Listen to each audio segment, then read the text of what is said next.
మీ media ముఖంగా చెప్పదలుచుకున్నా ఆయన ఎవరో మాట్లాడతా టీడీపీ కోట్లు వేపించా అంట మొన్న వేపించి ఇప్పుడు నాకు టీడీపీ అంటే ఇష్టం లేదని చెప్తున్నాడు. ఎందుకు ఇష్టం లేదంటే ఆయన అమరావతి అమరావతి అన్నాడు. ఏ అమరావతి అన్నారండి?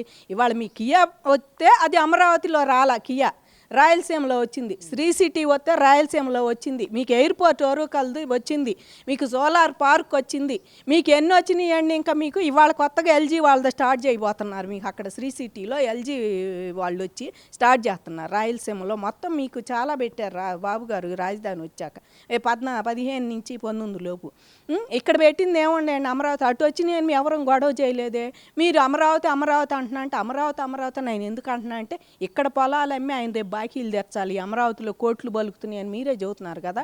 ఇక్కడ పొలాలు కోకాపేటలో కేసీఆర్ అమ్మినట్టు ఈయన కూడా రేపు అమ్మి తీర్చాల్సిందే బాకీలన్నీ. ఇప్పుడు తీసుకొచ్చే డబ్బులకి అన్ని కేంద్రం సావరిని మాత్రమే ఉంది కానీ వాళ్ళు ఏం కడతామని చెప్పట్లా. రేపు అమరావతి వల్ల ప్రాంతాల మధ్య కూడా చిచ్చుపడే అవకాశం ఉందంటారా ఈ నాయకుల మాటలు? ఖచ్చితంగా అండి. పెట్టేదే జగన్మోహన్ రెడ్డి బ్యాచ్ అండి. బయట వాళ్ళు ఎవరు బెటరు. ఎందుకంటే వాళ్ళు ప్రతి ఒక్కరికి అమరావతి ఆవశ్యకత తెలిసే. ఎన్ఆర్ఐలు రాష్ట్రాలతో పని లేదండి. పక్క తెలంగాణ వాళ్ళు కూడా హెల్ప్ చేశారు. ఇక్కడ ఉద్యమాలు చేస్తుంటే అమరావతి ఉండాలి, సిబిఎన్ సార్ రావాలి, మళ్ళీ అలాంటి విజన్ ఉన్న నాయకుడు ఆంధ్రప్రదేశ్ కొత్తగా వచ్చిందని పక్కన తెలంగాణ వాళ్ళు కూడా హెల్ప్ చేశారు. మేము రాజధాని చేసేటప్పుడు వాళ్ళు పైసల రూపంలో కానీ మాకు మాటలు కానీ మా సపోర్ట్ మానసికంగా కానీ మరి డబ్బులుగా కానీ వాళ్ళందరూ సపోర్ట్ చేసి బాగా మాట్లాడేవాళ్ళు అండి. అలాంటి వాళ్ళు ఇవాళ అమరావతిలో మీరు స్విచ్ ఎందుకు పెడుతున్నారంటే వైసీపీ వాళ్ళు చేస్తే వాళ్ళకి పేరు వచ్చిద్దని చెప్పేసండి. జగన్మోహన్ రెడ్డికి ఏ పని చేత కాదండి. ఆయనకి చేత అయితే పోలవరం చేసేవాడు. అమరావతి పక్కన పెట్టండి, అది అభివృద్ధి చేయటం లేదు. నేను అభివృద్ధి అయిపోవాలి 3 ప్రాంతాలు, అందుకే నేను దాన్ని చేయదలుచుకోలేదని చెప్పి పై మాటే.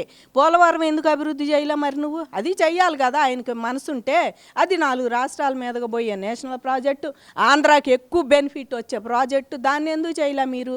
కాబట్టి జగన్మోహన్ రెడ్డి గారు అండుకో ఏది చేయరండి వాళ్ళు. ఎంతసేపటికి లోకుల మీద పడి ఇదిగో జనం ఇట్ట చేశారట. ఇప్పుడు వీళ్ళు జనాన్ని ఇండైరెక్ట్గా నిన్న పోయి గంజాయి బ్యాచ్ని పలకరించడానికి పోయాడు. అసలు వాళ్ళు చేసిన తప్పు ఏంటి, పోలీసులు ఎందుకు కొట్టారు వాళ్ళని అన్ని ఆలోచించావు. అసలు నీకు అక్కడ సిచ్యువేషన్ తెలుసా? వెళ్ళి నిన్న నేను పలకరించాలని ఎవరిని పలకరిస్తామండి? ఇవాళ నీ పార్టీ నాయకుడు నువ్వు నాని ఇంతవరకు పలకరియలేదో పెద్ద ఆపరేషన్ బొంబాయి పోయి చేయించుకొస్తే ఆయన పలకరీయటానికి బాపోయావు నువ్వు. మరి నీ పార్టీ వాళ్ళు చనిపోతే పలకరీయటానికి బాలా. నువ్వు చాలామందిని పలకరీలా మధ్యలో. నువ్వు అసలు పార్టీ వాళ్ళు చనిపోతే ఇవాళ నువ్వు ఎందుకు పోతున్నావు వాళ్ళ దగ్గరికి? నువ్వు అలా ఎస్సీలను కులాలు కాదండి, ఎస్సీలను 10 ఏళ్ల పిల్లాడు వాళ్ళ అక్కని ఏదో అన్నాడంటే వామిలో పెట్టి తగలబెడితే కనీసం నువ్వు పలకరించడానికి పోలా. నీ హయాంలో డాక్టర్ సుధాకర్ని పలకరించలా.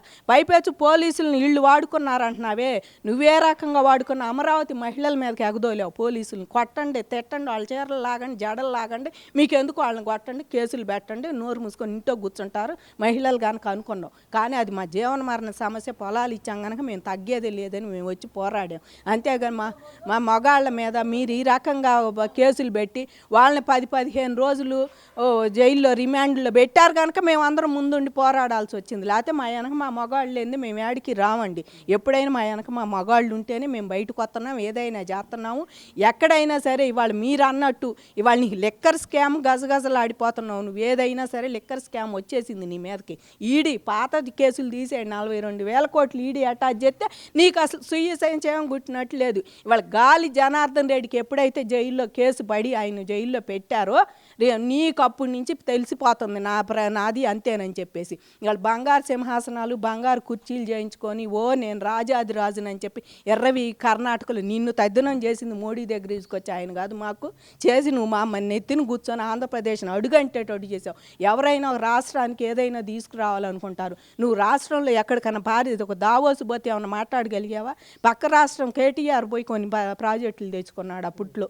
నువ్వు ఏదన్నా మాట్లాడగలుగుతున్నావా, పోగలుగుతున్నావా? కైపైసి నేను 10th క్లాస్ పోయి స్టూడెంట్ని, 10th క్లాస్ లాస్ట్ స్టూడెంట్ ఏదో చదువుతాడు మాట్లాడితే వచ్చి వయసుకు మర్యాద ఇవ్వకుండా చంద్రబాబు గారిని తిడతావు. వయసుకు మర్యాద ఇవ్వు.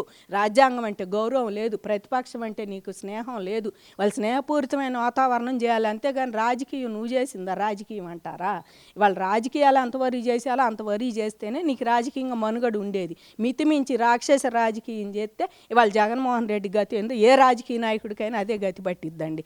అదొకటి గమనించాలి. మీ నాన్న చాలా నీ మీద 80% బెటర్.